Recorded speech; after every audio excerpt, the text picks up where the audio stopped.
Oke, selamat malam teman-teman mahasiswa. Nama saya Nur Maike, bisa dipanggil Maike. Nah, pada kesempatan kali ini saya akan menyampaikan tentang mata kuliah riset operasi. Di sini saya menggunakan referensi atau buku panduannya, yaitu buku yang berjudul Riset Operasi, yang merupakan buku materi pokok UT yang ditulis oleh Pangestu Subagio. Nah, di sini ini penilaian saya untuk mata kuliah ini nanti terdiri dari penilaian untuk 2 tugas dan 1 kuis, serta penilaian terhadap kehadiran. Nah, oke. Di dalam mata kuliah ini kita punya 9 modul ya. Modul yang pertama itu tentang pendahuluan dan perencanaan penugasan. Lalu modul yang kedua itu tentang pengawasan persediaan. Modul yang ketiga itu tentang linear programming, metode linear programming untuk penyelesaiannya dengan metode grafik. Lalu yang keempat, linear programming yang metode penyelesaiannya itu dengan metode simplex. Lalu yang kelima itu adalah metode transportasi. Yang keenam itu kita akan belajar tentang analisis jaringan kerja. Lalu selanjutnya yang ketujuh kita akan belajar tentang metode antrian. Kedelapan teori keputusan, dan yang terakhir kita akan belajar tentang game teori. Nah, mungkin sebelumnya saya ingin sampaikan apa sih sebenarnya riset operasi itu sendiri, gitu ya. Riset operasi itu adalah sebuah pendekatan kuantitatif atau pendekatan yang dapat dihitung dengan metode-metode optimasi untuk menyelesaikan suatu permasalahan matematis. Nah, di sini nanti kita akan mencari sebuah solusi optimal dari sebuah permasalahan. Solusi optimal itu solusi yang seperti apa ya? Solusi optimal itu adalah solusi yang kita berusaha mencari kondisi yang terbaik dari permasalahan yang sedang kita hadapi. Itulah yang dinamakan dengan kondisi optimal. Nah, di sini kalau untuk sejarahnya riset operasi itu sendiri itu sudah lama ya. Dari zaman dulu, tahun 1945 itu sudah mulai berkembang teori riset operasi, di mana riset operasi itu muncul atau lahir dari teori evolusi manajemen, yang di situ mereka teori ini berkembang sejak tahun 1945, dan saat itu adalah pada saat adanya Perang Dunia Kedua. Nah, riset operasi ini seperti yang tadi saya bilang, dia itu adalah sebuah pendekatan kuantitatif yang digunakan untuk menyelesaikan sebuah persoalan matematika, yang mana persoalan matematika ini adalah sebuah persoalan alami atau persoalan yang terjadi di kehidupan nyata yang kita modelkan atau kita buat dia lebih simpel dalam sebuah model matematika, lalu kita gunakan alat-alat dalam riset operasi untuk menyelesaikan masalah itu, sehingga kita tahu apa itu namanya, hasilnya nanti seperti apa. Nah, oke. Di sini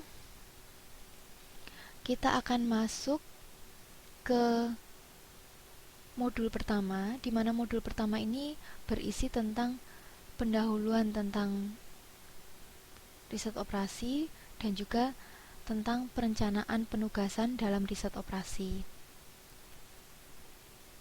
Oke, selanjutnya. Nah, tinjauan umum dalam modul pertama ini, secara umum modul pertama ini itu akan membahas tentang pendahuluan tentang apakah sebenarnya tentang operasi riset itu atau research operation, dan juga tentang seperti apakah perencanaan penugasan atau assignment planning terhadap beberapa karyawan pada beberapa tugas yang berbeda-beda. Jadi misalnya kita punya beberapa pekerjaan yang harus dilakukan, dan kita punya beberapa pekerja yang nanti akan kita tugaskan di beberapa pekerjaan itu, gitu ya. Terus ini itu ceritanya adalah bagaimana kita menugaskan orang-orang itu di setiap tugasnya agar yang kita dapatkan itu adalah yang paling optimal. Yang paling optimal seperti apa itu di sini? Ada dua sudut pandang di sini. Saat kita melihat optimalnya itu adalah berhubungan dengan biaya atau energi yang kita keluarkan, maka kita akan berusaha mencari sesedikit mungkin usaha yang kita harus keluarkan. Tapi kalau yang kita bicarakan tentang optimalnya itu adalah tentang keuntungan, maka otomatis yang kita inginkan adalah mendapatkan sebanyak mungkin keuntungan yang bisa kita dapatkan.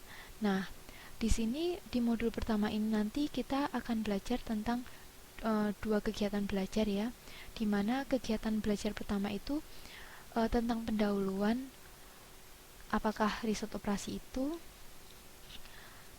Lalu yang selanjutnya kita akan belajar tentang perencanaan penugasan itu sendiri.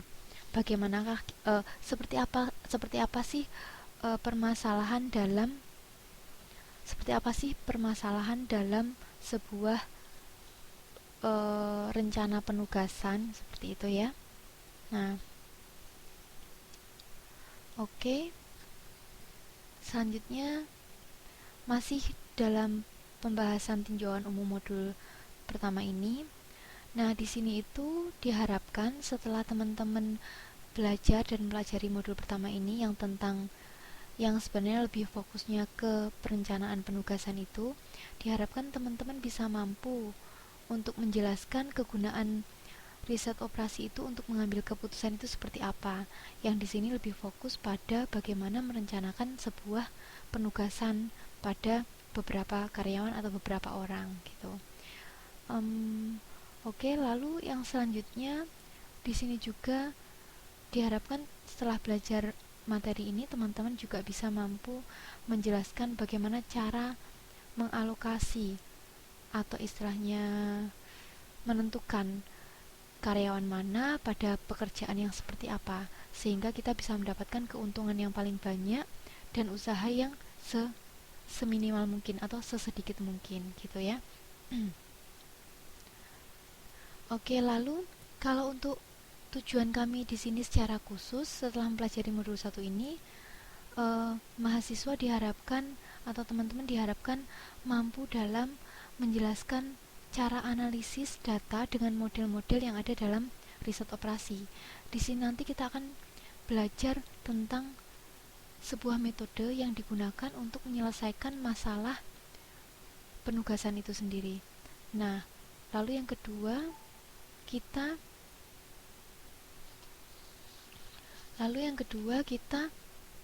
akan lalu yang kedua itu teman-teman diharapkan bisa memilih model yang lebih tepat dan sesuai dengan masalah yang dihadapi.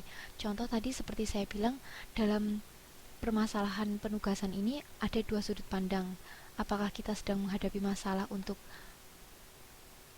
meminimasi atau untuk meminimasi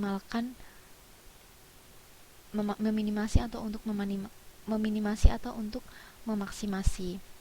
Nah, oke, lalu tujuan yang ketiga itu diharapkan mahasiswa mampu menerapkan hasil analisis untuk pemecahan masalah melalui pengambilan keputusan.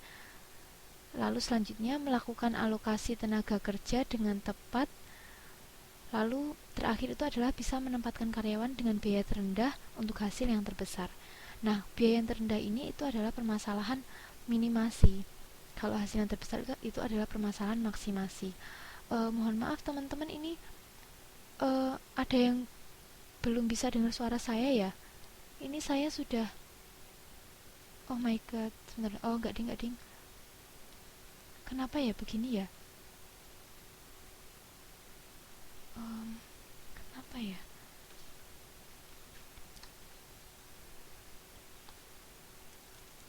Bentar ya.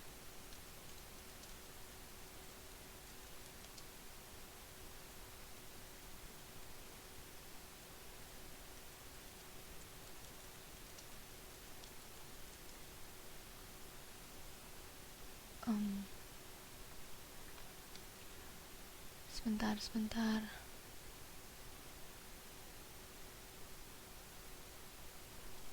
Bagaimana ya ini ya?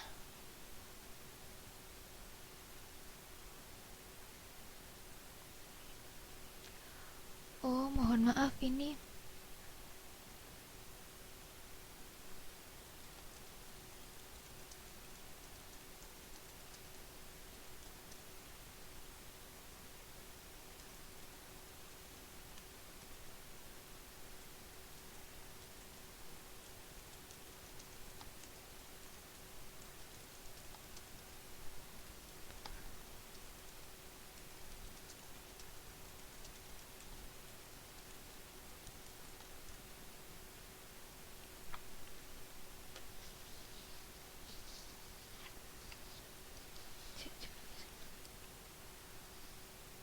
ini belum ada suara ya.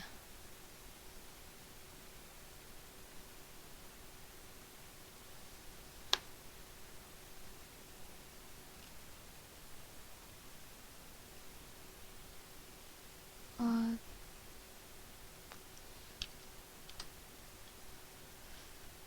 Bagaimana ya untuk masalah suaranya ini belum keluar. Eh,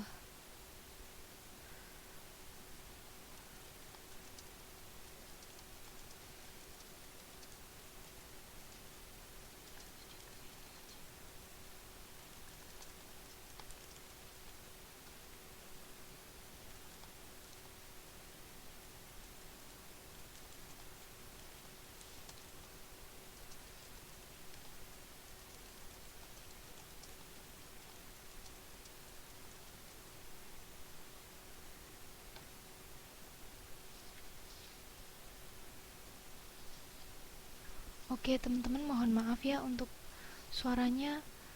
Saya belum bisa membantu memperbaiki.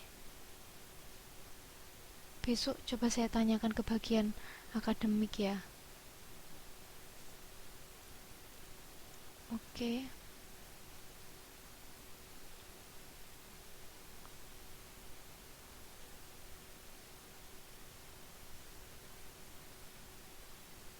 Eh,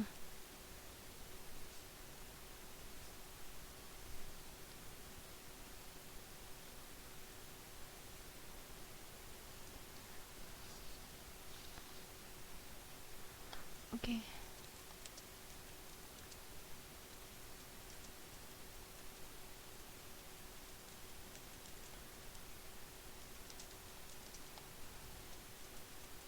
Oke, tunggu ya, saya coba ambil mikrofon saya yang lain. Tunggu sebentar.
Halo teman-teman, ini kira-kira sudah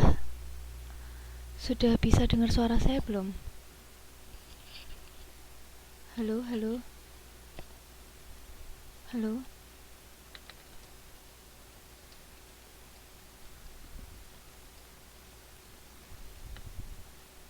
Halo, halo.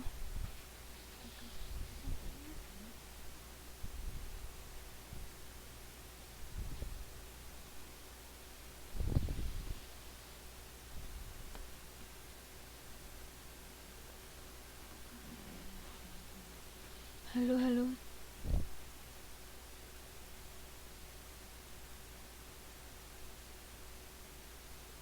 Halo, halo.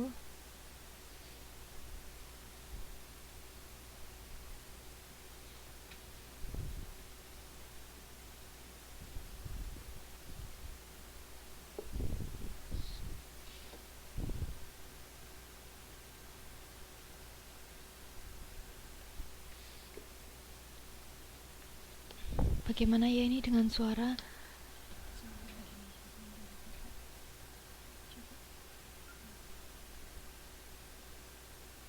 Aduh, iya ya. Bisa ya pas hari.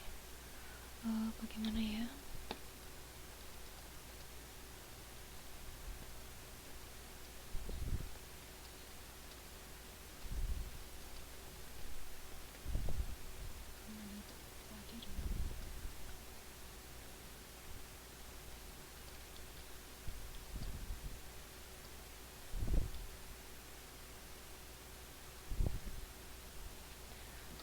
Oke.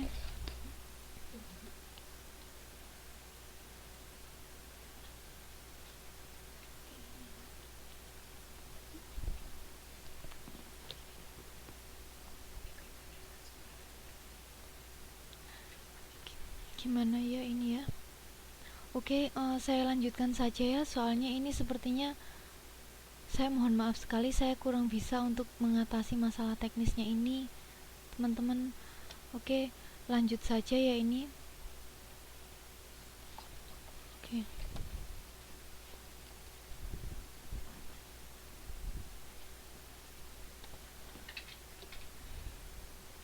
Oke, lalu selanjutnya untuk pendahuluan tentang riset operasi itu sendiri, tujuan dari riset operasi itu adalah mencari pemecahan masalah secara optimal dengan mempertimbangkan tujuan serta keterbatasan sumber daya yang ada. Nah, di sini optimal itu yang seperti saya bilang tadi, itu berarti sebaik-baiknya sesuatu yang kita inginkan, yaitu yang paling kita kehendaki. Seperti misalnya, goal dari pemecahan suatu masalah itu bisa minimasi untuk masalah yang berhubungan dengan biaya atau pengorbanan, namun bisa juga untuk masalah maksimasi, misalnya untuk masalah manfaat dan keuntungan. Oke, nah selanjutnya di sini riset operasi itu digunakan untuk membantu pengambilan keputusan. Dalam arti tadi kan kita belajar tentang masalah penugasan. Tadi kan kita belajar tentang masalah penugasan ya. Jadi kita memilih karyawan mana di mana gitu ya. Dan itu semua kita selesaikan untuk membantu kita mengambil keputusan. Nanti siapa yang akan mengerjakan pekerjaan siapa, lalu siapa yang akan mengerjakan pekerjaan apa, dan siapa yang akan pekerjaan yang mana lagi, seperti itu ya. Nah, di sini siklus proses untuk pengambilan keputusan itu, di sini siklus proses untuk pengambilan keputusan itu berawal dari yang namanya identifikasi masalah.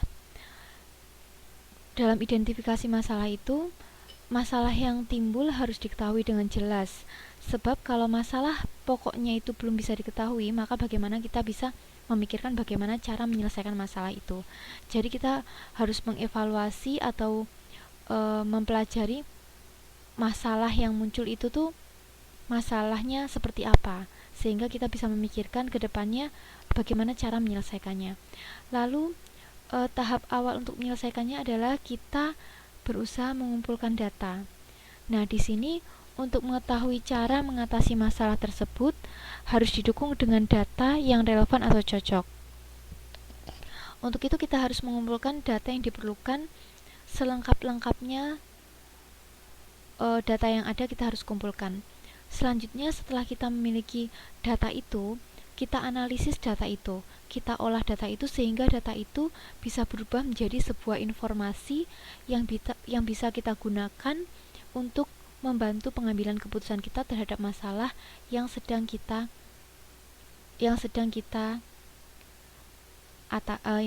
hadapi itu.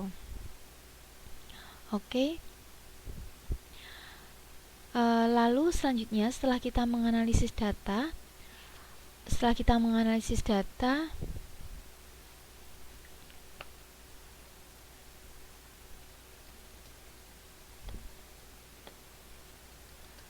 oh ya, bagi yang ada pertanyaan nanti bisa di chat ya. Mohon maaf ini karena saya kurang bisa mengatasi teknisnya masalah mikrofonnya ini.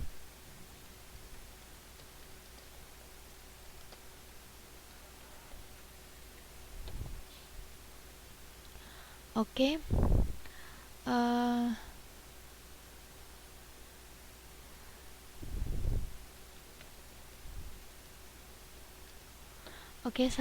Saya lanjutkan ya.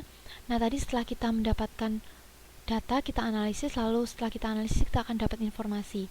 Nah, selanjutnya kita berdasarkan analisis yang telah kita lakukan, kita akan memperoleh alternatif-alternatif atau pilihan-pilihan pemecahan masalah yang bisa kita gunakan untuk menyelesaikan masalah kita tersebut. Lalu setelahnya itu kita memilih alternatif untuk menyelesaikan masalah yang sesuai dengan masalah yang kita hadapi. Nah, selanjutnya setelah kita mengetahui alternatif penyelesaiannya seperti apa, lalu kita laksanakan, kita kerjakan penyelesaian masalah itu. Oke. Lalu selanjutnya kita masuk ke dalam perencanaan penugasan. Di sini masalah penugasan atau assignment problem itu adalah suatu masalah mengenai pengaturan pada sebuah individu atau objek, atau ya pengaturan terhadap sebuah individu atau objek yang biasanya kita biasa pakai contoh karyawan gitu ya, untuk melaksanakan beberapa tugas atau kegiatan. Nah, namun di sini satu karyawan itu hanya bisa ditugaskan untuk satu tugas saja. Itu salah satu asumsi atau itu salah satu itu salah satu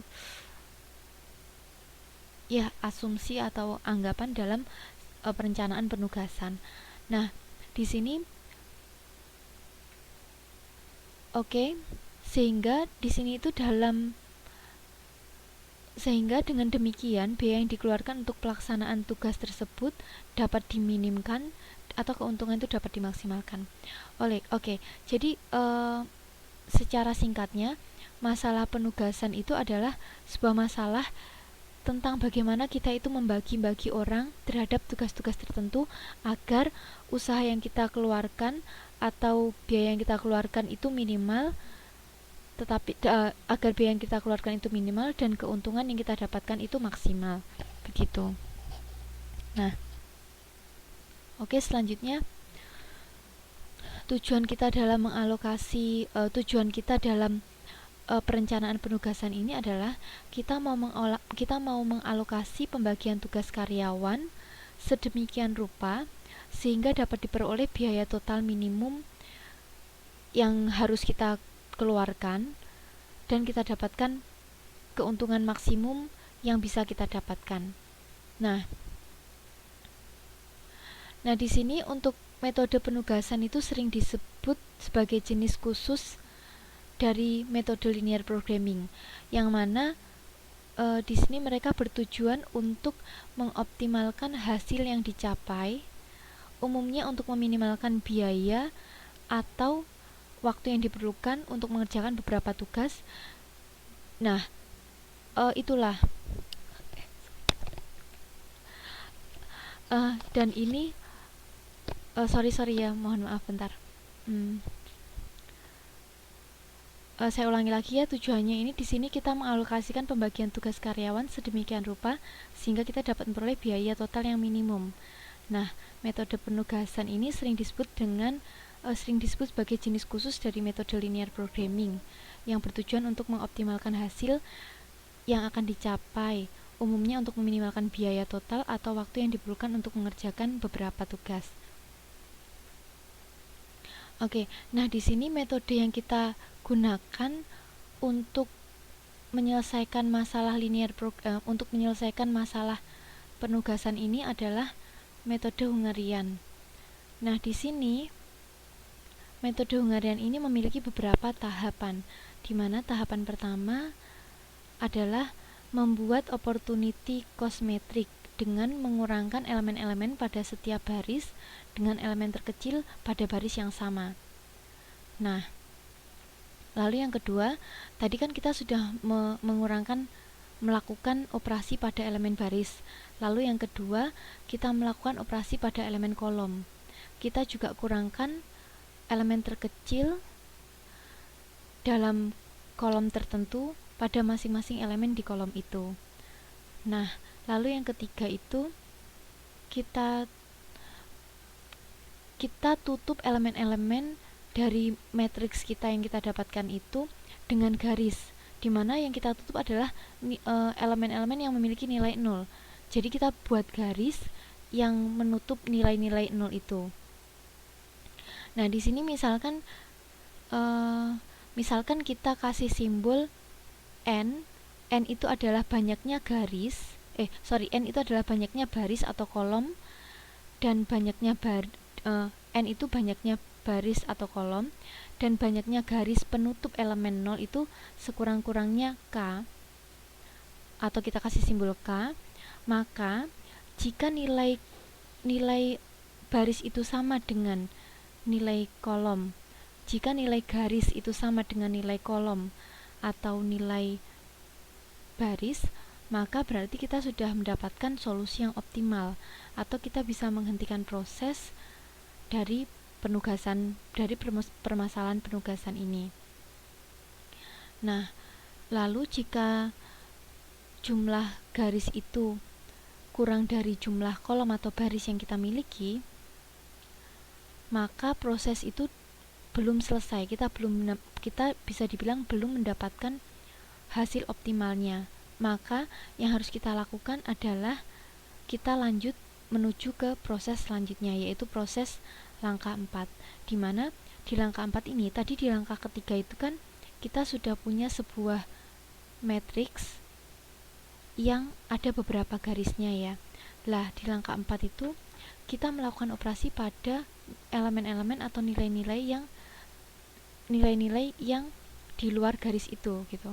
Mungkin ini masih nggak bisa bayangin ya gimana. Nanti kita punya beberapa contoh soal yang nanti mungkin bisa lebih jelas tentang masing-masing langkah metode Hungarian ini. Nah, di sini saya lanjutkan dulu untuk metode yang keempat. Nah, metode yang keempat itu saat kita belum optimal di metode ketiga, maka kita selesaikan dengan menggunakan metode keempat, di mana kita akan kerjakan elemen-elemen yang tidak tertutup garis. Nah, bagaimana cara mengerjakan elemen yang tidak tertutup garis? Kita cari elemen yang terkecil dari elemen-elemen yang tidak tertutup garis. Lalu, kita kurangkan elemen-elemen yang tidak tertutup garis itu dengan nilai terkecil yang kita dapatkan itu. Dan lalu yang kedua, semua elemen yang tertutup oleh satu garis aja itu tidak dirubah.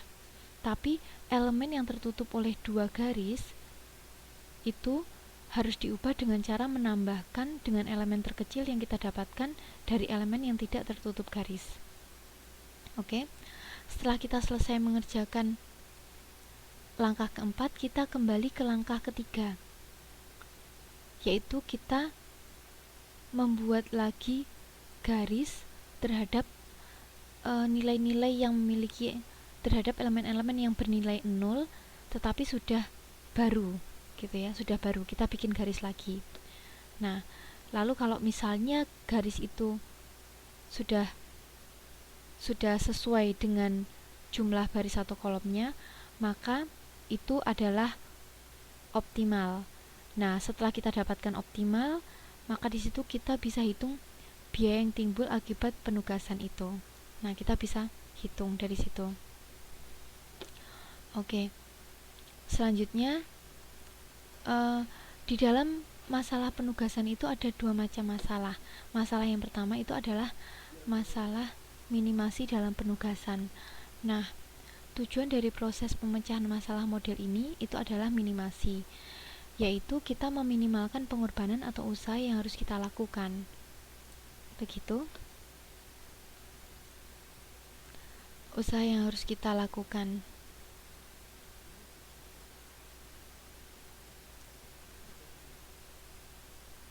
Oke, bagaimana ya ini? Sorry sebentar teman-teman.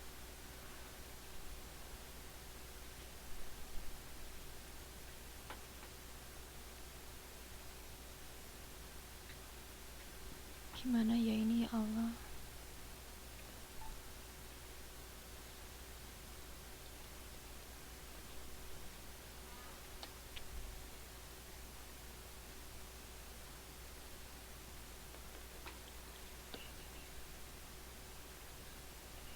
Langsung aja lah ya. Oke, mohon maaf ya teman-teman, ini kita langsung saja karena kebetulan saya kurang tahu masalah teknisnya. Nanti coba saya tanya lagi di di bagian akademik. Oke, kita lanjut aja ya lagi ya, biar ini konsentrasinya tetap terpusat dan nggak buyar. Oke, untuk masalah minimasi dalam penugasan. Nah, di sini tadi salah satu masalah kan tadi saya bilang kita akan bisa punya dua macam masalah dalam penugasan. Yang pertama masalah minimasi, yang kedua itu masalah maksimasi. Nah, untuk masalah minimasi dalam penugasan, tujuan dari proses pemecahan masalah model ini itu adalah minimasi, yaitu meminimalkan pengorbanan atau usaha yang harus kita lakukan. Nah, di sini pengorbanan yang ditanggung itu biasanya diukur dengan satuan biaya, yaitu biaya yang dikeluarkan untuk menyelesaikan suatu pekerjaan.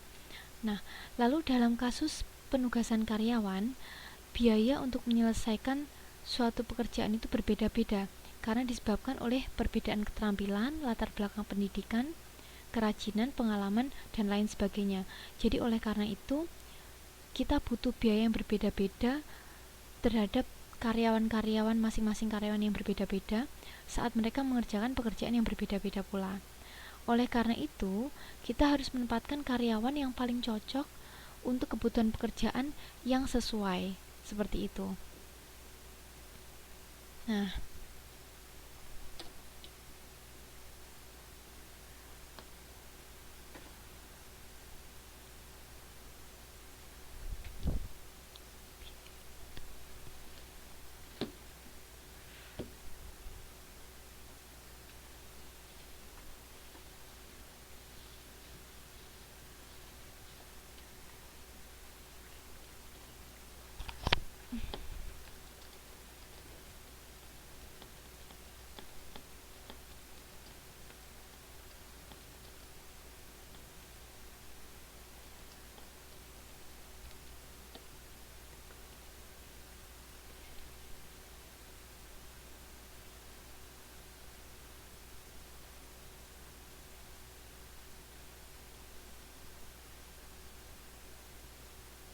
gimana caranya?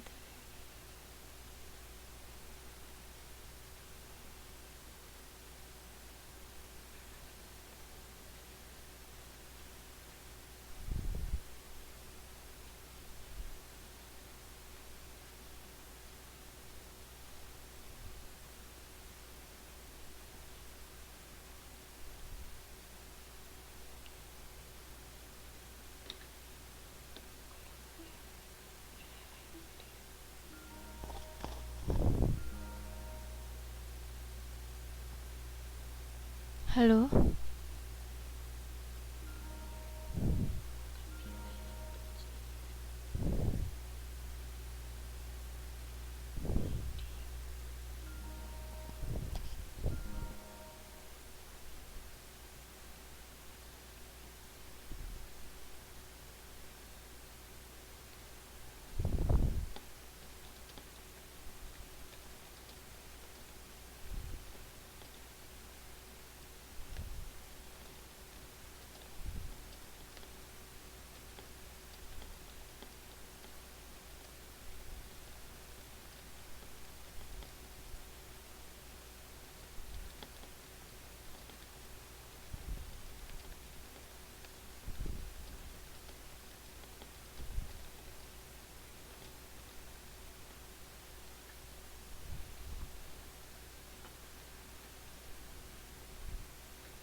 Oke.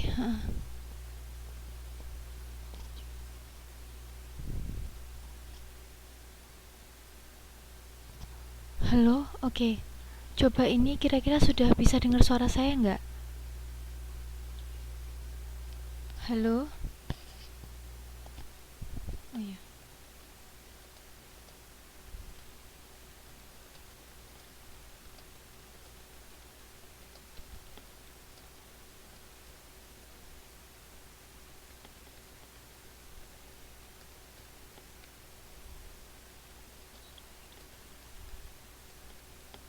Halo, halo, sudah bisa dengar belum ya?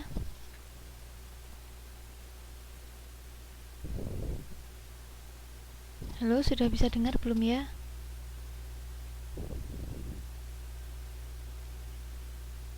Oh, belum ya. Ini padahal sudah oke loh punya saya. Apa tadi ya? Maksudnya yang telepon gini, Mbak.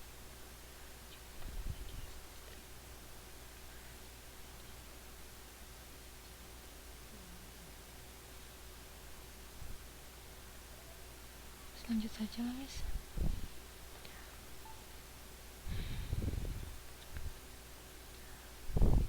Iya, kita lanjut saja ya.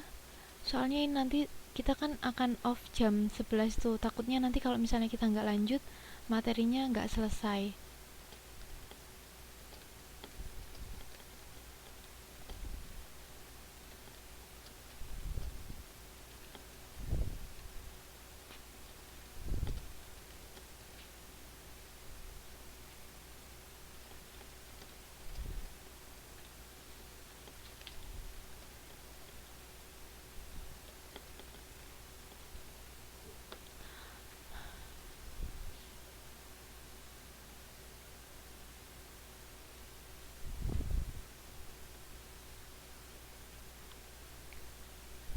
Oke, kita tadi sampai mana ya? Oke, tadi masalah minimasi. Lalu selanjutnya, ini kita punya contoh untuk masalah minimasi. Nah, misalkan di sini itu kita punya 4 pekerjaan. Pekerjaannya itu adalah pekerjaan 1, 2, 3, 4. Lalu kita punya 4 karyawan. Karyawan A, B, C, dan D. Dan di sini kita punya sebuah matriks yang merupakan matriks biaya ya. Ini adalah matriks biaya yang harus kita keluarkan saat kita menugaskan karyawan-karyawan kita yaitu A sampai D ke pekerjaan-pekerjaan yang ada yaitu 1 sampai 4. Nah, di sini kita lihat pekerjaan karyawan A jika ditugaskan di pekerjaan 1 itu biaya yang harus kita keluarkan itu adalah 15. Lalu karyawan A saat kita tugaskan di pekerjaan 2 itu biayanya itu 21. Lalu selanjutnya lagi karyawan A saat kita tugaskan di pekerjaan 3 itu biayanya itu 21. Oke, coba saya cek. Halo, Mbak? Halo? Waalaikumsalam. Bisa dengar ya? Iya, assalamualaikum. Oh, nggak bisa dengar ya? Oh, tunggu. Saya ceknya. Di mana sih? Bentar. Halo, assalamualaikum.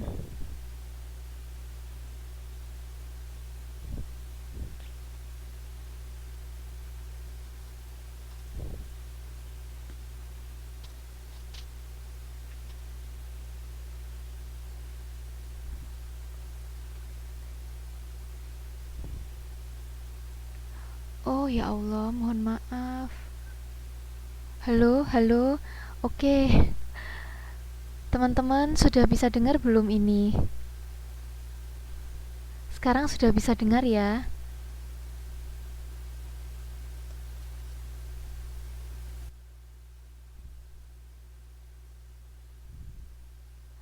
Halo, sudah bisa dengar ya ini ya?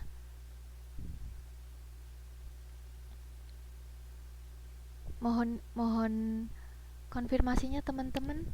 Sudah bisa dengar ya ini ya? Oke.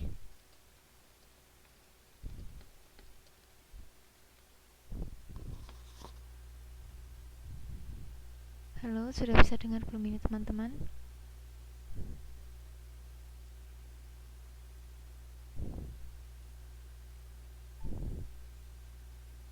Oh ya, kalau yang lainnya,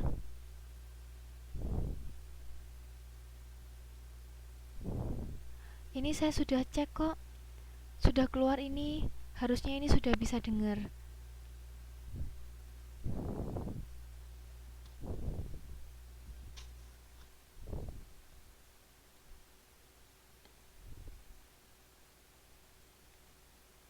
Belum dengar ya?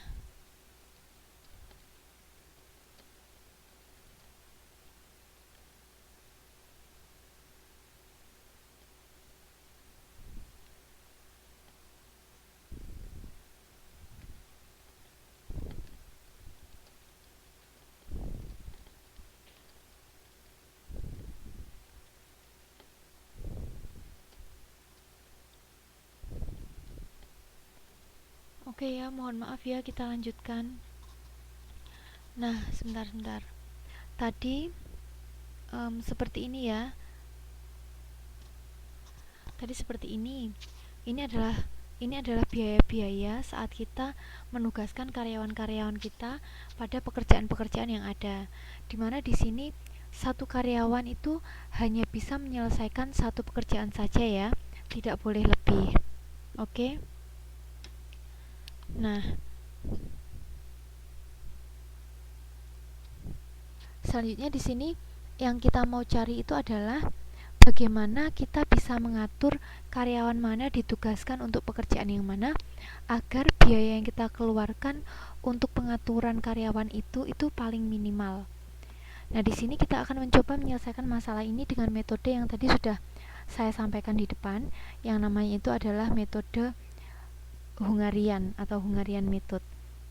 Dimana di sini langkah pertama dalam metode Hungarian itu adalah kita mengurangkan elemen-elemen pada setiap baris dengan elemen terkecil pada baris yang sama.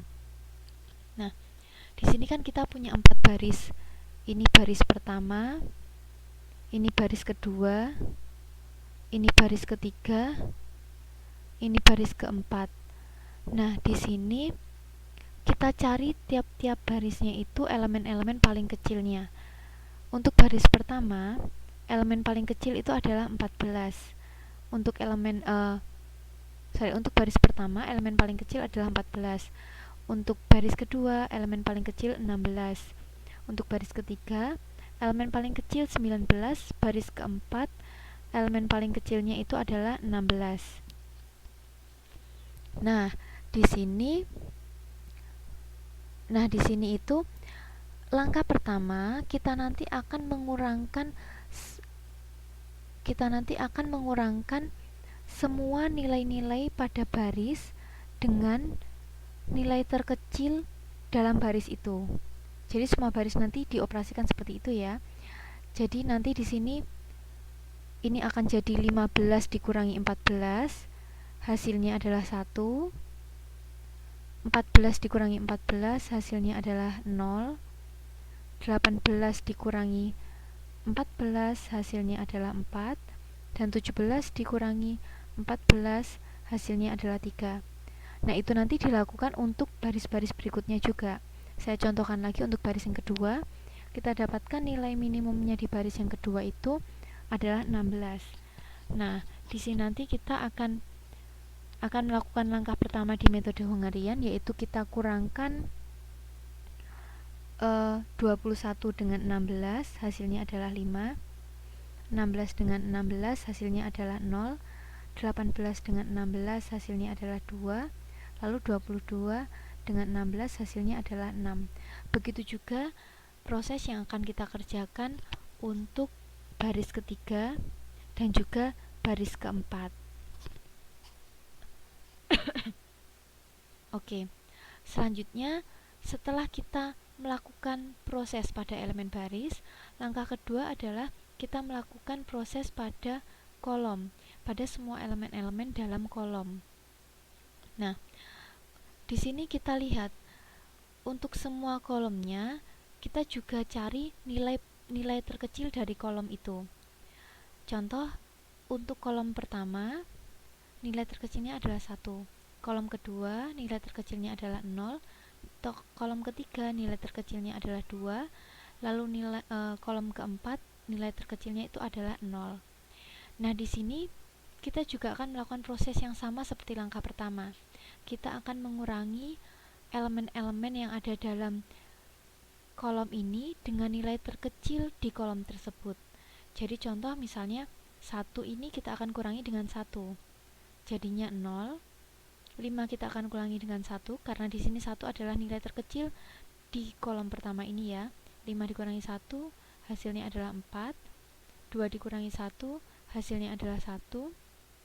Lalu 6 dikurangi 1 hasilnya itu adalah 5. Nah, itu juga kita lakukan di kolom-kolom berikutnya. Contoh kalau di kolom kedua ini kebetulan nilai terkecilnya 0, jadi hasilnya pasti akan sama karena semua nilai dikurangi 0 jadinya akan tetap nilai itu sendiri. Nah, contoh yang nilai terkecilnya bukan 0 itu ada di kolom ketiga. Kolom ketiga itu memiliki nilai terkecil 2. Di sini lalu di sini selanjutnya kita akan mengurangkan semua elemen di kolom ketiga ini dengan nilai terkecil di kolom itu, yaitu adalah 2. Maka 4 dikurangi 2 hasilnya adalah 2. 2 dikurangi 2 hasilnya adalah 0. 5 dikurangi 2 hasilnya itu adalah 3. Lalu 4 dikurangi 2 hasilnya adalah 2. Seperti itu juga untuk kolom selanjutnya. Lalu langkah yang ketiga yang kita lakukan adalah menutup elemen-elemen yang bernilai 0 dengan membuat garis yang menghubungkan antara nilai-nilai 0 itu. Contoh di sini tadi saya balik dulu ya. Kita kan punya nilai 0 di sini. 1 2 3 4 5 6. Nah, ini kita tarik garis. Kita bisa tarik garis macam-macam. Kita bisa tarik garis dari sini 1. Terus lagi di sini 2. Terus lagi di sini 3. Terus lagi di sini 4. Tapi yang harus kita lakukan di langkah ketiga itu adalah mencari garis paling sedikit yang bisa kita gunakan untuk menggaris semua nilai 0 itu agar nilai 0 itu tertutup.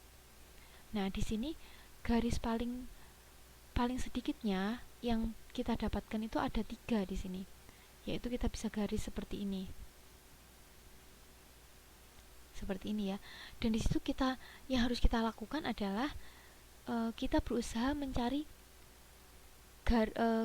berapa garis paling sedikit untuk bisa membuat garis di angka-angka 0 itu gitu. Nah, setelah kita dapatkan garis, kita hitung kita punya berapa buah garis ini. Kita hitung ya, 1 2 3. Kita punya 3 buah baris. Nah, di sini ini ada standarnya. Kalau baris yang kita dapatkan itu tadi seperti yang sudah saya sampaikan di metode Hungariannya, kalau garis yang kita dapatkan itu sama dengan jumlah kolom atau jumlah barisnya, maka matriks kita ini sudah optimal dan kita sudah bisa mendapatkan hasilnya dari matriks itu. Tetapi kalau ternyata jumlah garisnya itu kurang dari jumlah baris atau kolom di dalam matriks itu, maka solusi itu atau matriks itu belum optimal. Jadi kita harus masuk ke langkah keempat, yaitu melakukan operasi pada elemen-elemen yang tidak kena garis. Di sini kalau dalam soal kita ini kita punya jumlah barisnya 4 ya, 1 2 3 4.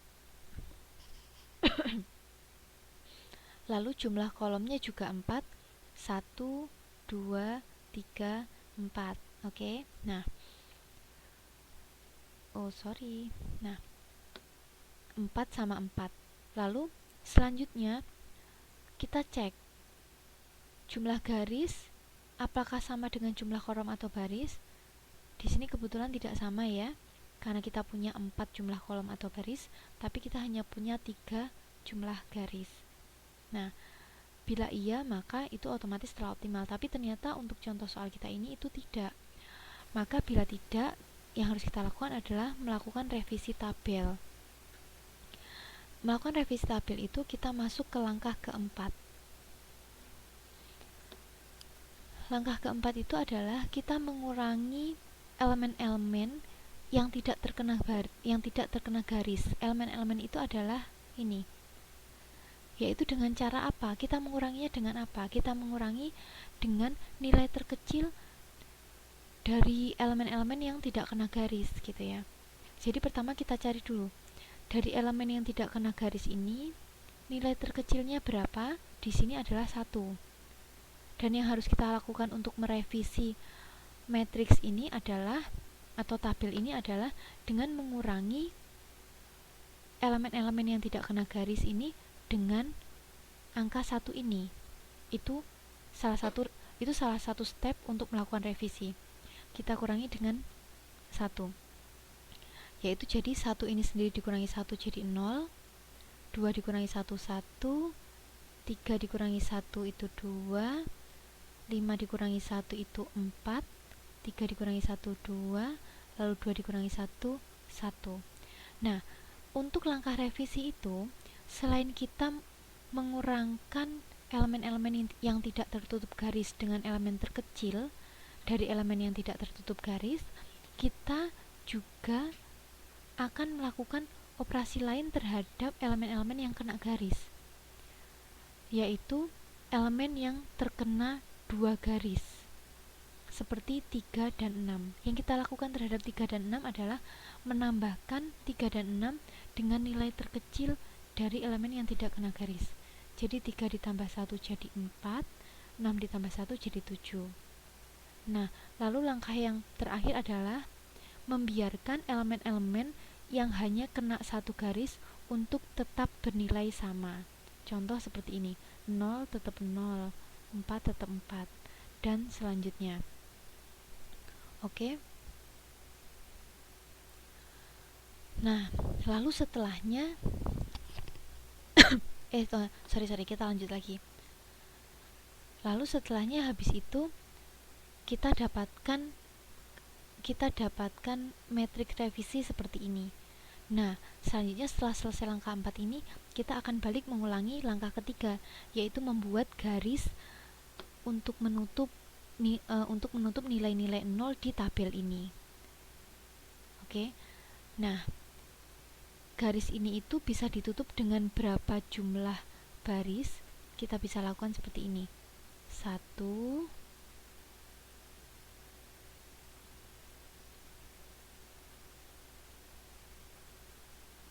2, 3, 4. Itu paling kecilnya. Atau bisa 1, 2, 3, 4. Atau coba ini saya coba tulis.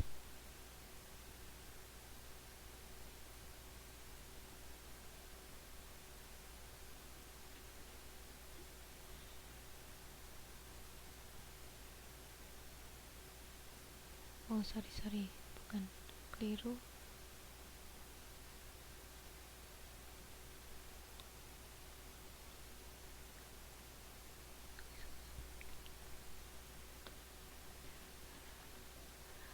Oke, maaf, sebentar, ini saya akan coba. Nah, ini contoh ya. 1, 2, 3, 4.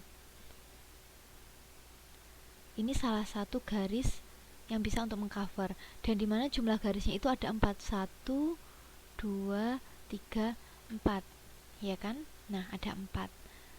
Nah, atau bisa dengan cara lain, 1, 2, 3, 4. Nah, dimana di situ jumlah garis yang kita dapatkan untuk menutup nilai-nilai 0 dalam tabel itu sudah sama dengan jumlah baris atau kolom yang ada di tabel kita. Nah, untuk itu tabel kita ini sudah optimal, dan yang kita lakukan adalah menentukan karyawan mana nanti ditugaskan di mana, karyawan mana ditugaskan di mana, gitu ya. Oke, dan itu solusinya adalah seperti berikut. Nah, di sini tadi cara untuk menentukan penugasan itu yaitu kita menentukan sel pada baris atau kolom yang bernilai 0, yang dimulai dari baris atau kolom yang hanya memiliki satu sel yang bernilai 0. Di sini kita lihat pekerjaan 1 itu kan punya 2 nilai 0, pekerjaan 2 juga punya 2 nilai 0, pekerjaan 3 juga punya 2 nilai 0. Nah, pekerjaan 4 itu hanya punya 1 nilai 0. Nah, untuk itu di sini kita mulai untuk mengatur penugasannya itu tuh dari pekerjaan keempat. Pekerjaan keempat karena hanya punya satu nilai 0 yaitu di karyawan D, maka pekerjaan 4 ini akan diselesaikan oleh karyawan D. Saat pekerjaan 4 akan diselesaikan oleh karyawan D, berarti karyawan D tidak akan bisa menyelesaikan pekerjaan 3. Karena di sini untuk perencanaan penugasan itu kita punya asumsi bahwa satu karyawan hanya satu pekerjaan. Itu adalah asumsi penting yang ada di dalam permasalahan penugasan. Lalu yang kedua, karena D ini sudah tidak mungkin mengerjakan pekerjaan lain karena dia sudah pasti mengerjakan pekerjaan 4, maka kita lihat siapa lagi yang hanya memiliki satu nilai 0. Tunggu, ini saya kasih pen juga lagi. Pekerjaan 4, sorry ini garisnya kurang oke. Pekerjaan 4 ini dilakukan oleh karyawan D, yang artinya karyawan D sudah nggak akan bisa mengerjakan pekerjaan 3. Nah, dari sini tabel matriksnya itu akan mengecil gitu. Nah, dari sini kita lihat lagi mana yang hanya memiliki satu nilai 0, yaitu adalah pekerjaan 3 yang hanya memiliki satu nilai 0 di karyawan A. Jadi pekerjaan 3 itu nanti akan dikerjakan oleh karyawan A. Maka di sini kita lihat bahwa pekerjaan 3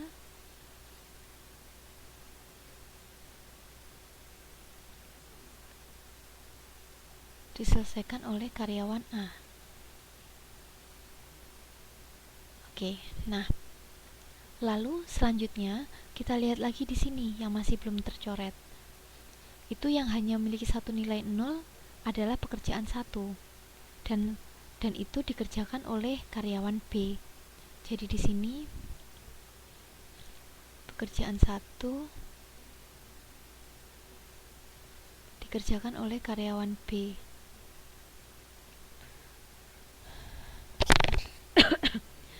Yang mana akan diakhiri dengan pekerjaan 2 yang hanya akan bisa dikerjakan oleh karyawan C. Pekerjaan 2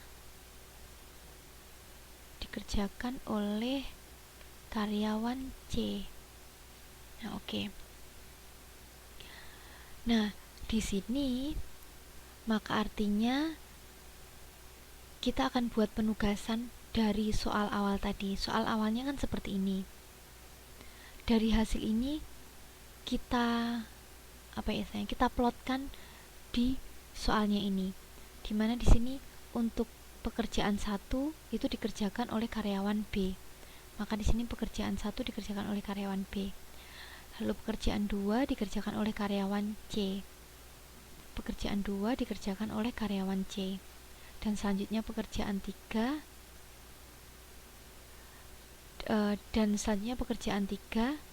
dikerjakan oleh karyawan A.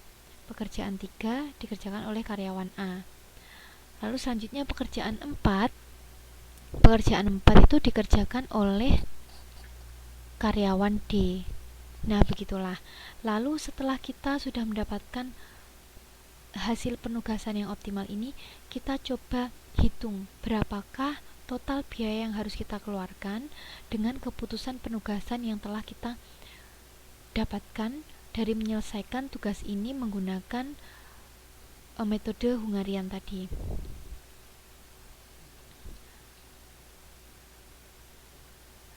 Oh, sorry. Nah, itu yang kita lakukan adalah menjumlahkan 21 ditambah 14 ditambah 18 ditambah 16 itu berapa? Sini saya hitungnya pakai kalkulator di sini.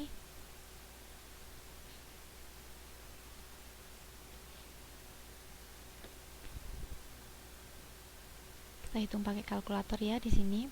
Berapa jumlah biaya yang harus kita keluarkan untuk penugasan yang tadi kita lakukan. Ini 21 ditambah 14 ditambah 18 lalu ditambah 16, berarti total biaya yang harus kita keluarkan untuk penugasan yang kita lakukan ini adalah 69 satuan uang, atau misalnya di uang Indonesia kita itu rupiah ya. Nah, ini itu adalah biaya minimum atau biaya paling kecil yang harus kita keluarkan untuk melakukan penugasan pada 4 pekerjaan 1, 2, 3, 4 dengan adanya 4 karyawan ABCD. Oke, begitu.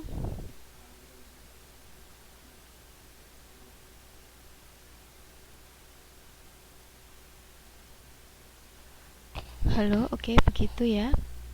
Nah,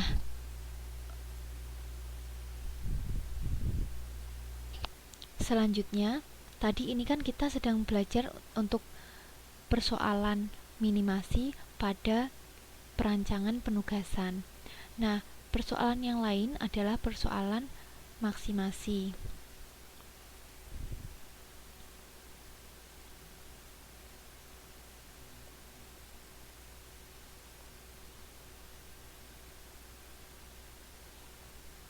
Persoalan yang lain adalah persoalan maksimasi.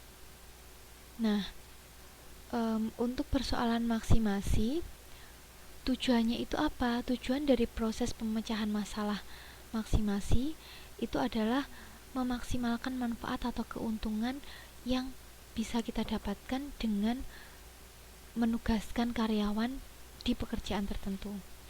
Jadi di sini manfaat yang didapatkan itu biasanya diukur dengan keuntungan yang diperoleh saat menyelesaikan suatu pekerjaan. Misalnya gini, contohnya kita punya 3 karyawan, kita punya usaha, misalnya usaha toko roti gitu ya. Terus kita itu pengen menugaskan dari 3 karyawan itu. Siapa yang tugasnya itu nganterin pesanan, siapa yang tugasnya itu promosi, siapa yang tugasnya itu tuh masak roti gitu ya. Nah, kalau misalnya kita tugaskan si A yang dia itu tuh pinter promosi untuk masak, jelas kita nggak akan dapat keuntungan, tapi kita akan repot karena kita harus menyekolahkan dia atau memberi pelatihan dia. Jadinya misalnya seperti itu ya, karyawan yang punya keahlian promosi kita kita tugaskan untuk tugas promosi. Karyawan yang tugasnya yang bisanya memasak kita tugaskan untuk membuat kue. Lalu karyawan yang istilahnya cepat geraknya kita tugaskan untuk mengirimkan pesanan. Nah, seperti itu. Itu kan kalau misalnya kita bisa benar atau tepat dalam menugaskan orang-orang itu, maka kita akan bisa mendapatkan keuntungan yang besar kan. Nah, untuk itu disitulah kita juga bisa menggunakan metode Hungarian ini atau metode Hungarian ini untuk menyelesaikan masalah penugasan agar kita bisa mendapatkan keuntungan paling banyak yang bisa kita dapatkan. Nah, di sini saya punya ilustrasi masalah maksimasi. Di sini ini saya punya saya punya 5 orang karyawan yang akan ditugaskan untuk menyelesaikan 5 macam pekerjaan. Nah, 5 karyawan itu karyawan 1, 2, 3, 4, 5, dan 5 pekerjaan itu adalah pekerjaan A, B, C, D, E. Ini simbol saja ya. Nah, di mana di sini seperti saya bilang tadi, asumsi dari perencanaan penugasan itu adalah satu karyawan hanya bisa mengerjakan satu macam pekerjaan saja, tidak lebih. Oke, dan di sini kita punya tabel atau matriks yang menunjukkan data keuntungan penyelesaian pekerjaan oleh tiap-tiap karyawan pada masing-masing pekerjaan. Jadi misalnya seperti ini. Kalau kita menugaskan karyawan 1 di pekerjaan A, maka keuntungan yang bisa kita dapatkan itu adalah Rp10 contohnya ya. Tapi kalau kita menugaskan karyawan 1 ke pekerjaan B, maka keuntungan yang bisa kita dapatkan itu adalah Rp12. Begitu juga cara membaca tabel ini. Contoh juga misalnya saat kita menugaskan karyawan 3 ini ke pekerjaan C, maka keuntungan yang bisa kita dapatkan itu hanya Rp7. Nah, maka dari itu di sini kita kan harus pinter-pinter atau kita harus teliti untuk memilih karyawan mana ya yang nanti mau saya tugaskan untuk mengerjakan pekerjaan-pekerjaan yang saya miliki gitu ya, agar saya bisa mendapatkan keuntungan yang paling besar dari sini. Nah, ini kalau misalnya contoh nyatanya seperti tadi, kayak misalnya saya punya perusahaan kue, seperti yang tadi saya jelaskan, saya punya perusahaan kue, saya punya 3 jenis pekerjaan: memasak, mengirimkan pesanan, lalu menyebarkan brosur biar toko saya terkenal gitu ya. Nah, untuk 3 jenis pekerjaan ini tuh harus dikerjakan oleh karyawan-karyawan yang sesuai agar saya bisa mendapatkan keuntungan yang maksimal. Misal saya itu salah memberikan tugas ya. Tadi seperti yang saya bilang, saya menugaskan karyawan yang pinter dipromosi untuk memasak. Ya pasti dia masaknya lama, nggak cepet, dan mungkin bisa salah-salah gitu. Maka yang pasti di situ keuntungan kita akan lebih kecil daripada saat kita menugaskan karyawan yang pinter masak untuk memasak roti itu, gitu ya. Oke. Nah, di sini ini itu semua adalah contoh persoalan yang mana nanti kita akan selesaikan dengan metode Hungarian. Nah, bedanya di masalah sebelumnya, kalau tadi itu kan kita menyelesaikan masalah minimasi. Lalu yang sekarang ini kita menyelesaikan masalah maksimasi. Di situ pada dasarnya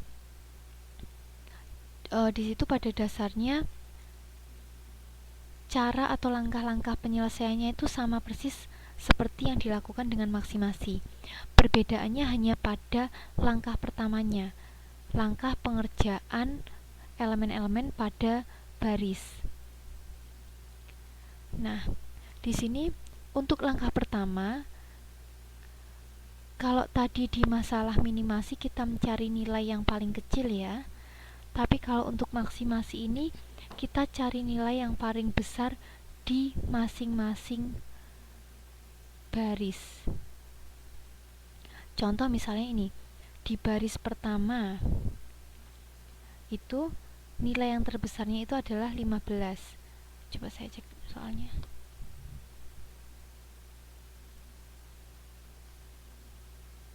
Oh, maaf.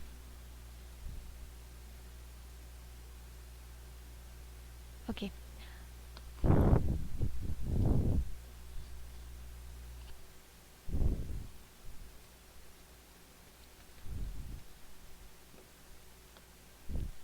Oke, alhamdulillah teman-teman bisa dengar.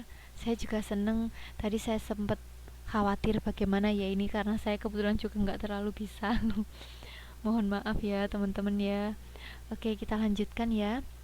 Nah, ini kalau untuk masalah maksimasi, langkah pertama yang harus kita cari adalah nilai terbesar dari masing-masing baris. Masing-masing baris. Ini baris pertama nilai paling besarnya adalah 15. Baris kedua nilai terbesarnya 15 juga, kebetulan sama. Baris ketiga nilai terbesarnya 12, baris keempat 16, baris kelima 17. Nah, yang harus kita lakukan di sini adalah mengurangkan nilai terbesar ini dengan nilai-nilai yang ada di baris itu. Jadi 15 ini dikurangi 10, dapatnya sorry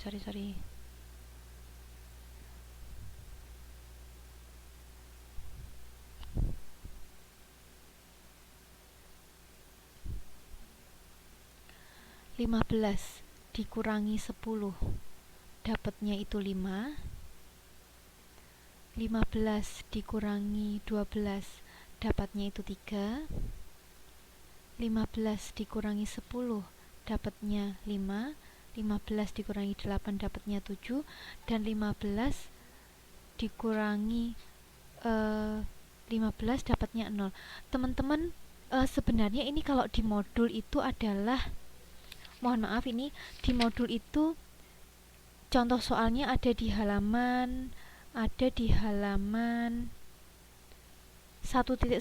sama 1.8. Cuman mohon maaf, ini kebetulan saya punya contoh lain gitu ya, yang tidak sama dengan seperti di modul. Jadi ini contoh yang dari saya sendiri, yang beda dengan modul ya. Jadi nanti biar bisa jadi banyak contoh-contoh soal yang bisa digunakan untuk belajar gitu ya. Oke. Langkahnya sama.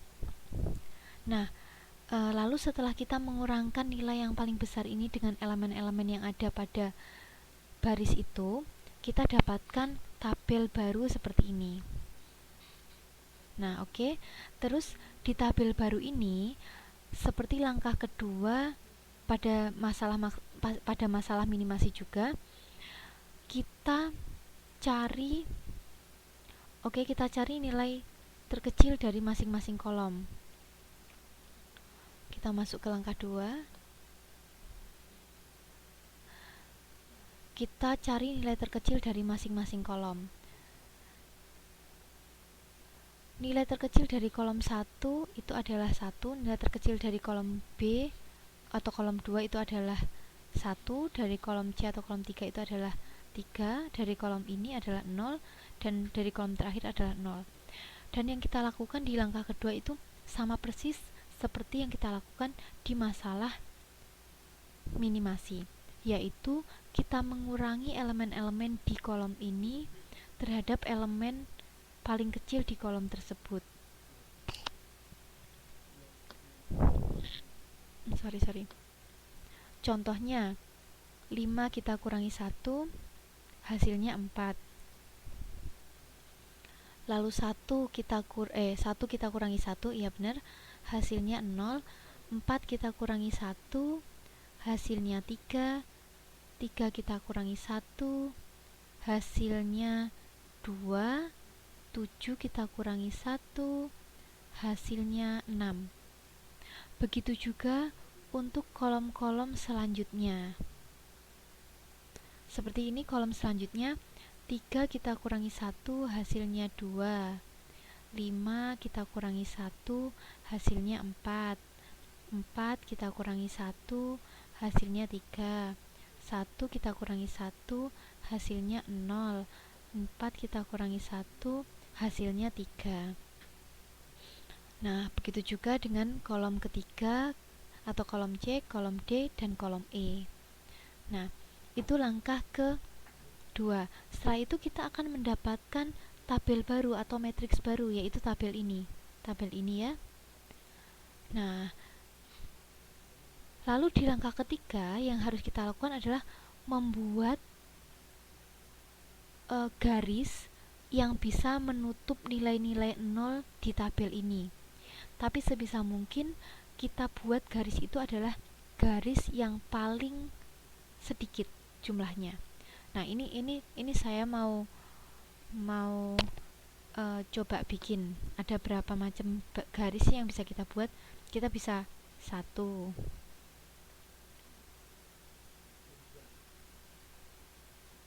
2, 3, 4, 5. Kita bisa 5. Tapi apakah itu paling kecil?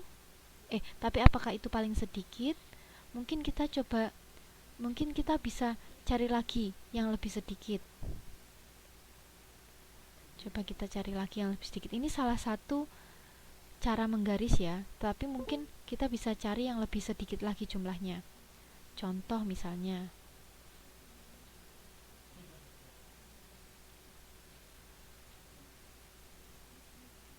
1, 2,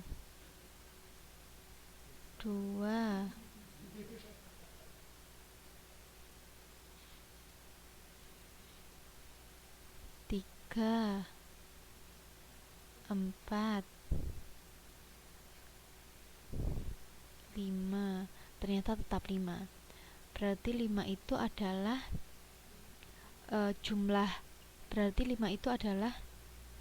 jumlah garis yang paling sedikit untuk menutup semua nilai 0 yang ada di tabel ini.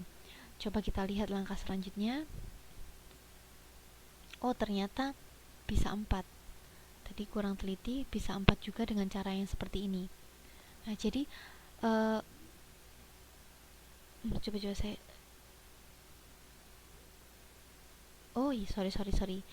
Iya, 4 ini karena saya tidak perlu ini sebenarnya. Tunggu sebentar. Nah, ini kan nolnya sudah saya garis pakai sini ya. Jadi saya nggak perlu garis dia pakai ini. Nah, jadi di sini ini paling sedikit. Ada 1, 2, 3, 4 garis yang bisa kita gunakan untuk menutup angka-angka 0 di tabel itu. Nah, lalu kita cek. Kita kan tadi punya jumlah garisnya itu 4. Nah, di sini kita punya jumlah baris dan jumlah kolomnya itu ada berapa? Barisnya itu kita punya 1, 2, 3, 4, 5. Kita punya 5 baris. Kolomnya itu ada berapa? 1, 2, 3, 4, 5. Ada 5 kolom. Nah,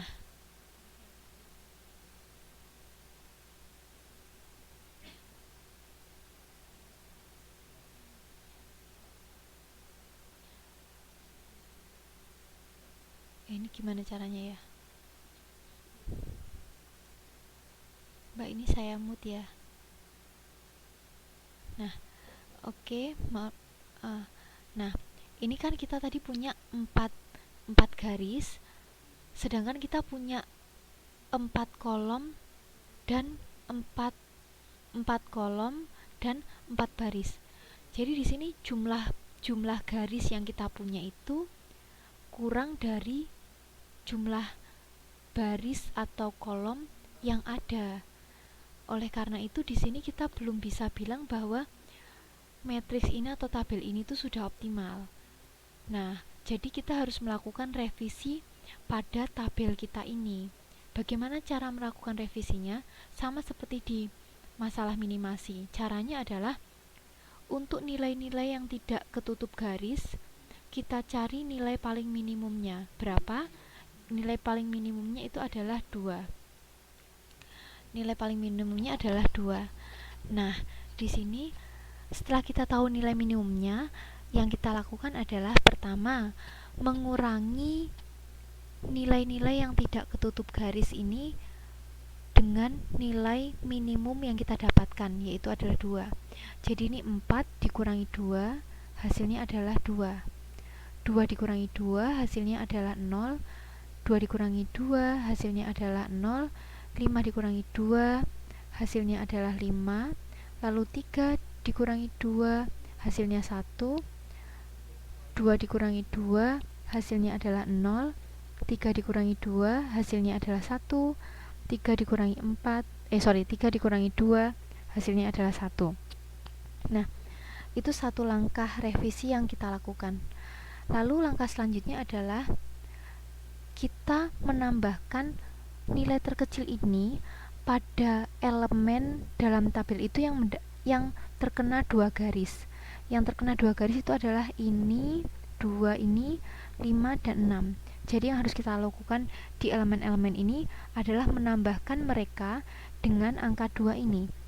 2 ditambah 2, 4, 5 ditambah 2, 7, dan 0 ditambah 2, 2.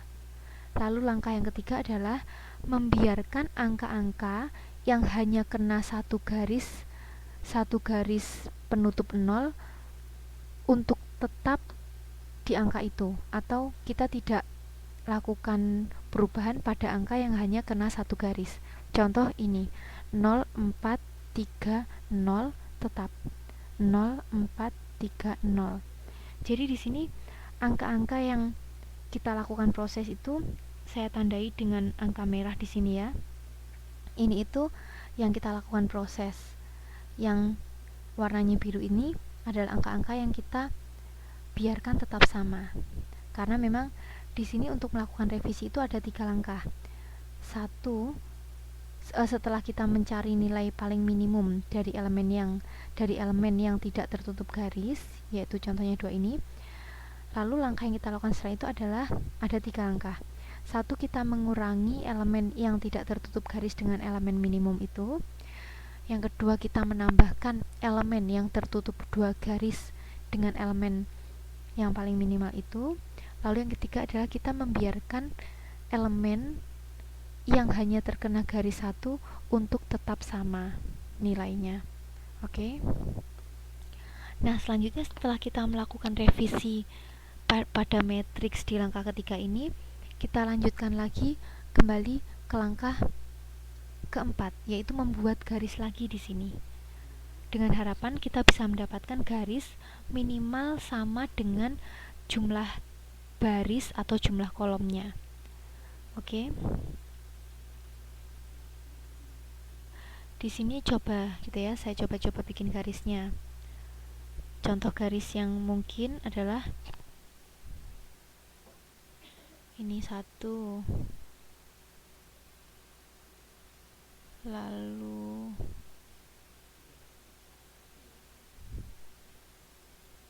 2,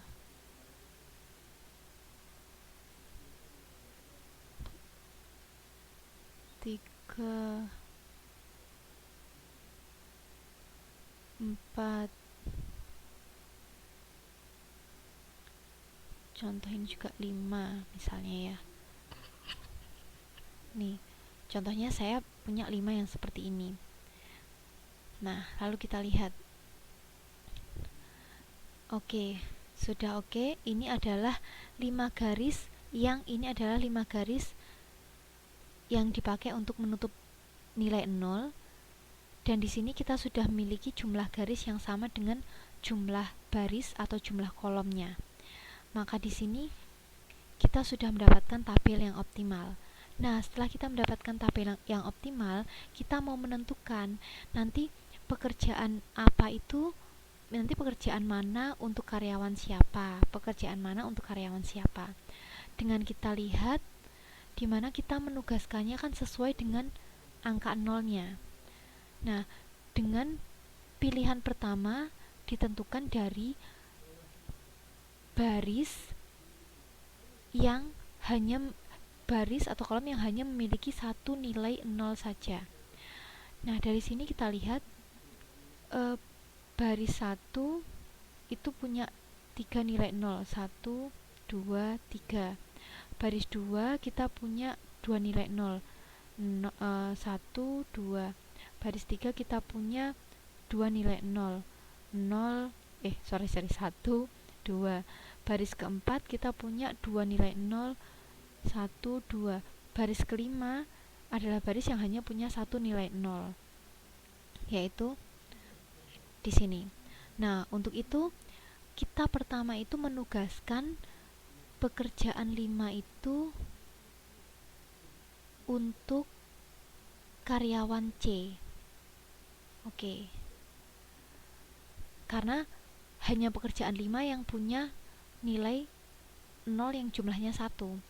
Lalu kita cari lagi pekerjaan yang hanya punya nilai 0, 1. Itu adalah pekerjaan 2. Bukan. Oh, bukan 2. 2 itu masih punya 2. Ini sama ini. Pekerjaan lain yang punya nilai 0 hanya 1 adalah pekerjaan 3. Hanya di sini. Oke, dan itu dimiliki oleh karyawan E. Jadi di sini artinya adalah pekerjaan 3 itu akan diselesaikan oleh karyawan E. Oke, selanjutnya pekerjaan mana lagi yang memiliki nilai 0 hanya 1? Pekerjaan 1, dan itu dimiliki oleh nilai B. Yang artinya adalah pekerjaan 1 ini nanti akan dikerjakan oleh pekerja B. Oke.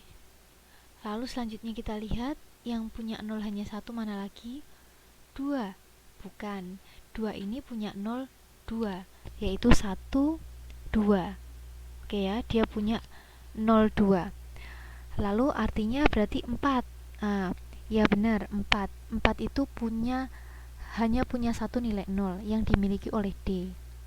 Nah, itu artinya adalah 4 atau pekerjaan 4 itu akan diselesaikan oleh karyawan D. Lalu mana yang terakhir? Yang terakhir adalah pekerjaan 2 yang hanya memiliki satu nilai 0 di karyawan A. Jadi artinya pekerjaan 2 ini akan diselesaikan oleh karyawan A. Oke ya. Nah, artinya selesai. Setiap pekerjaan sudah punya masing-masing karyawannya yang akan menyelesaikannya. Lalu kita coba hitung. Tadi kita dapat pekerjaan 1 diselesaikan oleh karyawan siapa? Karyawan B. Biayanya berapa? Dari soal awal, biayanya adalah 12. Pekerja 2 diselesaikan oleh karyawan siapa? Karyawan A. Berapa nilai biayanya? Biayanya adalah 14. Sorry, mohon maaf teman-teman. Ini bukan biaya. Karena ini kita adalah masalah maksimasi, ini adalah keuntungan.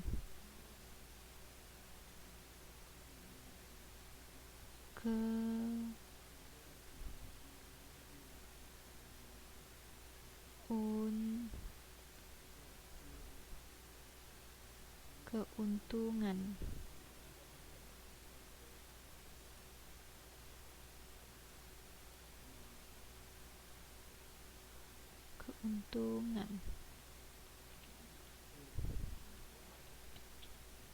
Keuntungan ya ini ya. Oke.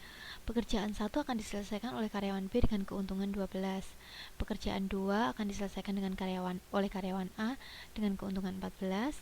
Pekerjaan 3 akan diselesaikan oleh karyawan E dengan keuntungan 12. Pekerjaan 4 akan diselesaikan oleh karyawan D dengan keuntungan 16. Lalu pekerjaan 5 akan diselesaikan oleh karyawan C dengan keuntungan 14. Jadi di sini total keuntungan yang didapatkan itu adalah 68. Di mana 68 ini adalah maksimal keuntungan yang bisa didapatkan dengan cara penugasan yang kita lakukan seperti ini. Nah, begitu ya teman-teman. Mungkin ada yang ditanyakan di sini. Kira-kira ada yang ditanyakan teman-teman? Oh ya, ini itu halaman 18, mulai dari 18 ya teman-teman. Cuman kebetulan saya punya soal yang berbeda. Jadi nanti teman-teman bisa belajar soal di buku dan juga soal yang sudah saya kasih ini. Jadi teman-teman punya banyak referensi atau contoh-contoh soal. Nanti kalau misalnya teman-teman bingung, pas nanti kita ketemu tatap muka besok tanggal 15, yaitu teman-teman bisa tanya. Oke, nanti saya jelaskan biar lebih jelas pas ketemu muka. Nah, di sini saya kenapa pakai soal yang berbeda, karena biar teman-teman punya banyak referensi soal-soal yang nanti bisa dipakai. Ya, nanti PPT-nya ini nanti akan saya upload di grupnya. Sama ini kan saya rekam, nanti rekamannya berikut juga penjelasan saya, nanti saya akan upload di YouTube, cuman saya masih belum belajar, jadinya masih mungkin masih nggak langsung gitu ya diuploadnya ke YouTube. Oke teman-teman, mungkin ada yang tanya tentang materi yang saya sampaikan. Oke, jika tidak kita lanjut ya ke uh, kita lanjut ke ini, lanjut ke apa namanya materi selanjutnya. Ini sudah habis selesai materinya. Oh, ada yang masih nggak bisa denger ya. Sebentar, saya ceknya punya saya. Saya sudah nyalai. Saya sudah nyalai. Iya nanti. Oh nanti, oke, nanti akan segera saya upload ke YouTube. Saya akan segera tanya ke teman-teman. Oh oke. Oke. Oke, mohon maaf ya teman-teman, ini nanti saya juga tak sampaikan ke bagian akademik gimana ini solusinya. Hmm, Oke, saya lanjut lagi ya. Ini satu slide terakhir di pertemuan ini. Nah, tadi kan dari tadi itu jumlah baris sama jumlah kolom dari soal-soal kita itu kan sama. Yang artinya jumlah karyawan itu akan selalu sama dengan jumlah pekerjaan. Kalau yang seperti itu lebih gampang daripada saat misalnya kita punya kondisi khusus dalam penugasan yang mana jumlah karyawan itu tidak sama dengan jumlah pekerjaan gitu. Kenapa seperti itu? Karena kan kita punya asumsi satu karyawan hanya untuk satu pekerjaan. Jadi karena itulah mereka itu harus sama. Nah, cuman tidak menutup kemungkinan pada kenyataan itu ada kondisi bahwa jumlah karyawan itu tidak sama dengan jumlah pekerjaan. Yang pastinya jumlah karyawan biasanya seringnya lebih sedikit daripada jumlah pekerjaan ya.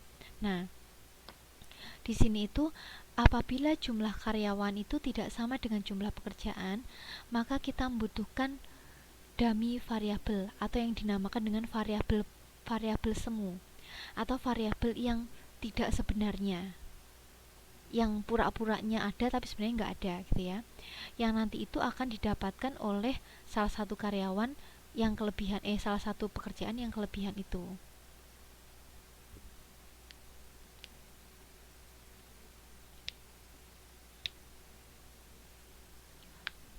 Oke ya. Nah, di sini apabila jumlah karyawan yaitu di sini ditunjukkan oleh baris itu lebih sedikit daripada jumlah pekerjaan yaitu kolom, maka variabel semu itu akan ditaruh di karyawan sebagai variabel semunya yang kita kasih nilainya itu 0 untuk semua pekerjaannya. Itu kalau yang berlebih adalah pekerjaannya. Tapi sebaliknya, kalau yang berlebih itu adalah karyawannya, maka kita taruh variabel semuanya itu di pekerjaan, ditambah di sini gitu. Misalnya yang kebanyakan adalah karyawannya. Nah, salah satu contoh ilustrasi jumlah karyawan yang tidak sama dengan jumlah pekerjaan itu seperti ini.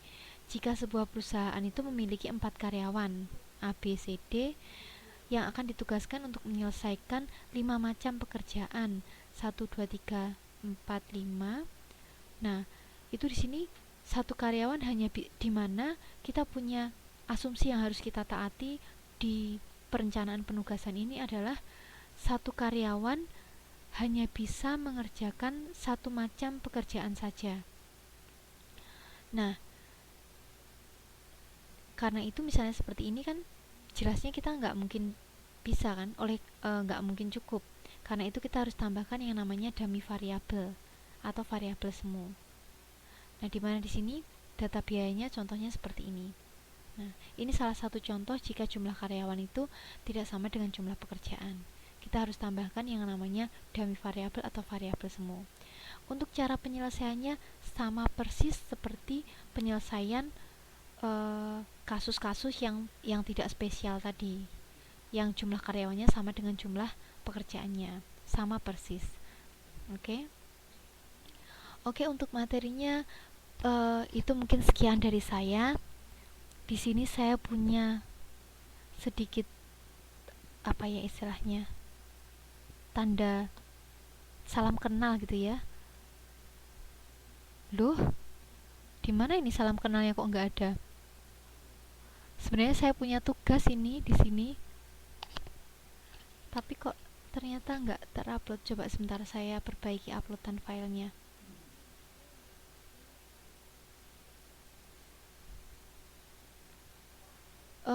Gini, nanti di situ saya punya tugas ya, untuk perencanaan penugasan ini. Ada tugas kok, tugasnya gampang. Nanti itu mbaknya baca saja bukunya, tugasnya gampang kok, beneran. Dan itu nanti, dan itu nanti,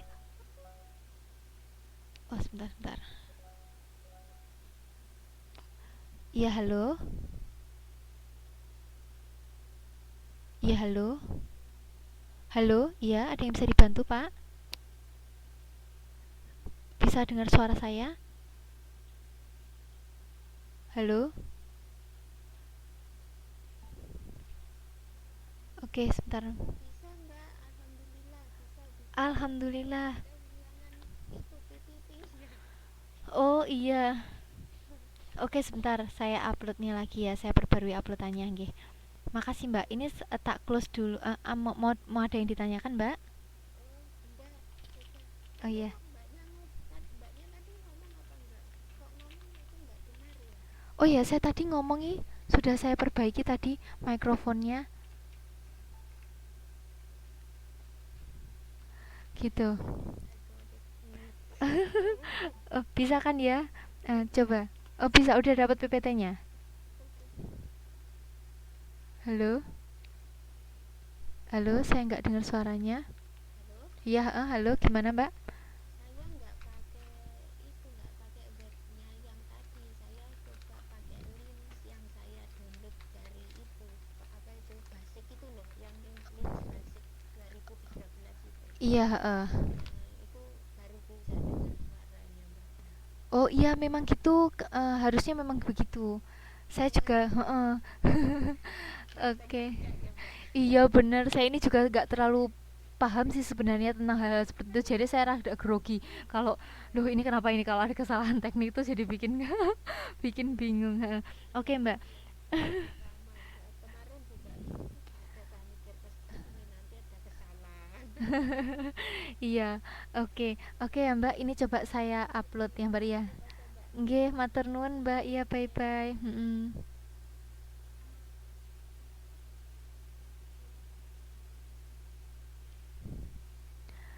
Oke, ini sebentar. Seharusnya ini saya punya filenya di sini, tetapi kok nggak ada ya? Saya tak perbaruinya dulu.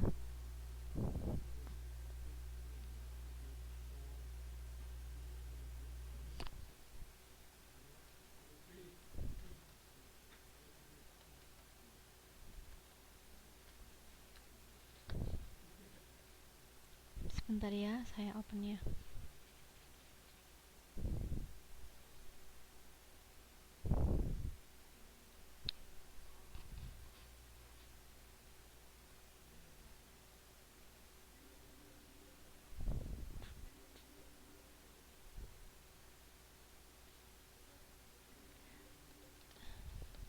Ya Mbak, ini kelasnya sudah hampir selesai. Saya mau sampaikan itu apa namanya? Sebentar, saya mau sampaikan itunya, apa tuh namanya? Tugasnya.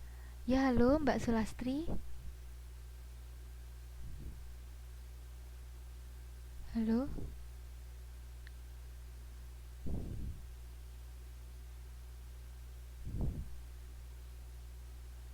Tunggu.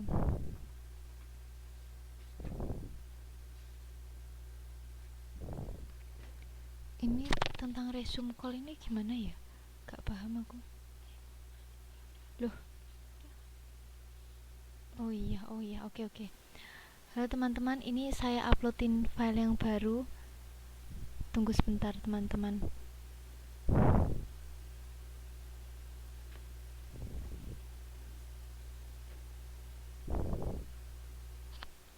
Iya, iya masih loading. Iya sebentar, PPT-nya masih saya upload yang baru yang ada isi tugasnya. Tapi mungkin misalnya itu tugasnya bisa dilihat di apa namanya ya? Bisa dilihat di situ. Nanti kan saya upload ya yang terbaru. Nah, itu saya minta tolong, saya punya tugas nanti minta tolong tugasnya itu nanti di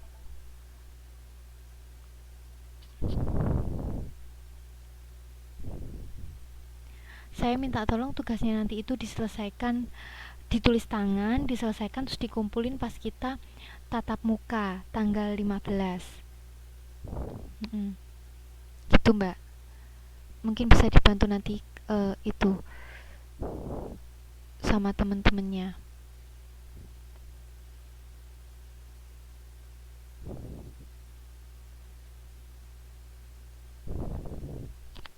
2 minggu Mbak, 2 minggu kan, minggu besok itu 1 minggunya, minggu besoknya lagi itu baru kumpulin tugasnya.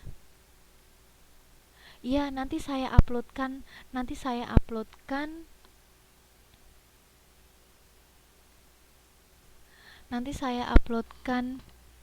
ya nanti akan saya uploadkan apa namanya, file presentasi saya ini di apa namanya, di mana sih, di Facebook ya Mbak ya. Ini saya tuliskan aja, mohon maaf teman-teman jika ada yang beberapa tidak bisa dengar.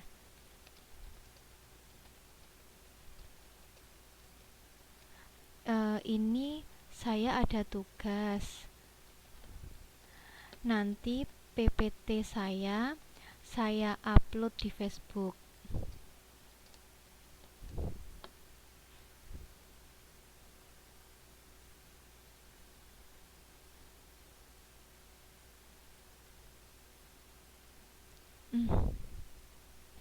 Oke, nanti saya uploadkan di Facebook. Ini ternyata juga tidak berubah filenya. Oh, ini nih. Konflik. Tadi soalnya filenya konflik tadi, Mbak. Jadi tadi nggak bisa berubah.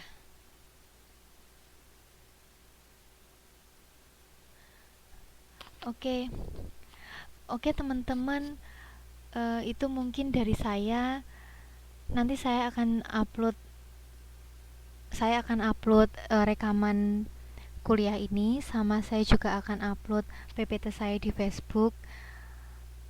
Oke, mungkin begitu saja dari saya teman-teman. Selamat malam, selamat belajar ya, dan jangan lupa nanti tugasnya dikerjakan.